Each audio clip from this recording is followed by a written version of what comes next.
Hi, I'm Tyler Laundon, Chief Analyst of Cabot Small Cap Confidential and Cabot Early Opportunities, and I'm here with your Cabot Weekly Review. I'm recording this on September 15th. It's Friday, and we are coming up on 11 o'clock a.m. Eastern Time. As you can see here, we have the chart of the S&P 500. So, for the most part, the market was kind of slightly up this week. It's down a little bit today, but we had a whole bunch of economic data come out this week. So in the grand scheme of things, I think kind of a flat to slightly up market. If we could close out today with that being the case, I think that would be a bit of a win. Going back to that macro, big picture events, the big ones for the week were Wednesday, of course, we had the CPI inflation print, and then on Thursday we had the PPI. Besides shelter costs, which are expected to keep coming down, energy prices, specifically oil, have really been the main issue. So oil broke above the $80 price level this summer. It has continued to go up. It's up about 17% over the last 3 weeks. And in August, it pushed retail gas prices up 11%. So that's a little bit of an issue. Besides inflation data, there were a whole bunch of investor conferences this week. I listened to a slew of presentations. By and large, management teams kind of repeated what they had said during the second quarter earnings season. A few incremental updates here and there, but my takeaway really is that they continue to be conservative, but nothing has deteriorated in the economy over the last month, and they're not expecting a recession. I think that's kind of slightly neutral to positive, I guess, given that there's only a couple weeks left in the third quarter. So these leadership teams should have a pretty good idea of how third quarter earnings are going to come in. If we look out to next week, the Fed wraps up the September meeting on Wednesday. Current market odds are at about 96% that it's going to hold steady, with the current target range of around 525 to 550 basis points. Now, the Fed doesn't meet again until November 1st. For that meeting right now, market odds are skewed toward either a hold at 64% or a 25 basis point hike at 35%. But, of course, those are going to change based on next week's meeting. And I think Jerome Powell is likely to stick to his kind of more work to be done. We remain data dependent mantra. But if we take a look at what yields are doing, the 10-year yield again is becoming a little bit of an issue. It's kind of back up near the year's highs, as you can see right here, 4.338% today. The high was 4.362% from a couple of weeks ago. So we're going to keep an eye on that. Again, it's gonna do what it's gonna do based on what Powell says next week. So just keep that in the back of your mind and kind of keep an eye on 10-year yields. As far as stocks go, I think the big story of the week really was ARM Holdings, the IPO, and the chart here basically doesn't say anything. It's only 2 days. But if we go out to the 1 minute chart, you can kind of see what it did. It's, there's nothing to act on here as far as I'm concerned, but it's just kind of interesting. One of the biggest IPOs over the last couple of years closed up 25% yesterday. Kind of looks like a lot of investor demand for the AI exposure there. We also heard from Adobe, which has been a nicely performing stock lately. Q3 earnings came in about as expected, but Q4 earnings weren't, kind of up to expectations. The stock was up 60% so far this year going into earnings yesterday. So kind of going to keep an eye on that. You can see here the stock is down to, it's the 25-day moving average line here is the green line, and the 50-day is the red line. So Adobe down to its 50-day moving average line right now.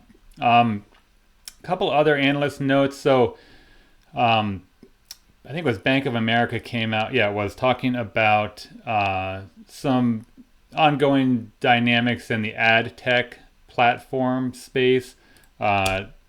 Had a bullish note on Unity Software. Ticker symbol here is U.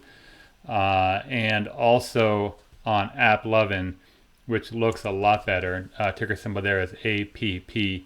And that stock has continued to do well since it reported earnings back around August 9th, I guess it was. So that's AppLovin continuing to look good. What else is going on? It's kind of one of those markets where certain stocks are doing well and then they hit resistance and then they falter. But a couple that have continued to just keep on incrementally moving higher. TJX, granted not the most exciting company out there, but it's hard not to be impressed with this stock. The chart clearly showing shares steadily trending above both the 50 and 25-day moving average line. Also, Uber has been quietly moving higher. Same thing above both of its short-term and intermediate-term moving average lines. That's Uber, UBER. And then a blast from the past here, kind of a high-flying name from a couple years ago, is Goosehead Insurance, a smaller company.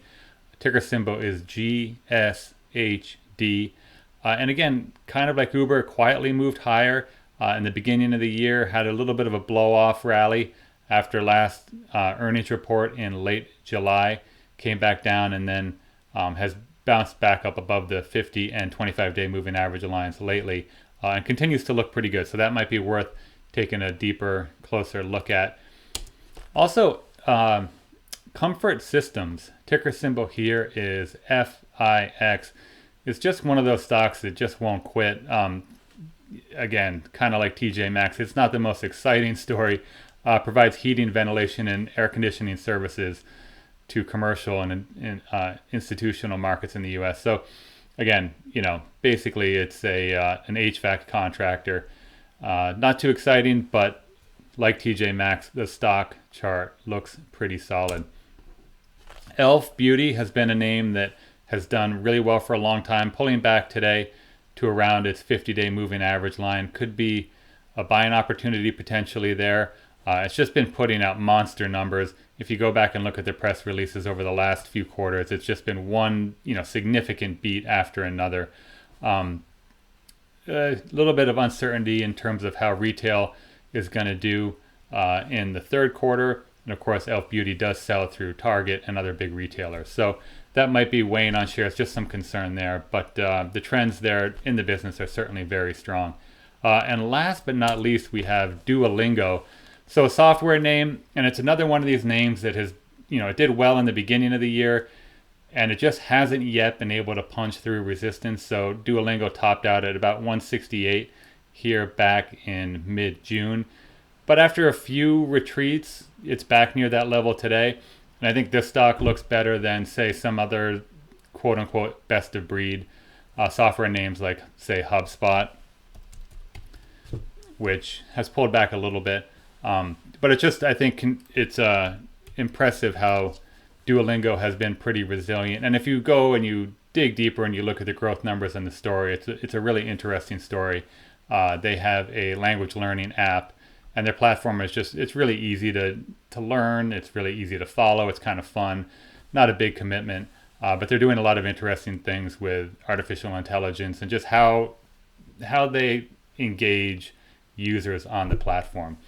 All right, guys, that's it for this week. Look forward to the Fed next Wednesday, and hopefully we can finish out what is typically a very weak month for September. Hopefully we can finish it kind of on the stronger side of things and look toward the end of the year and maybe into next year for a much stronger market, hopefully with a tailwind of the Fed that is done raising rates and starting to cut rates a little bit.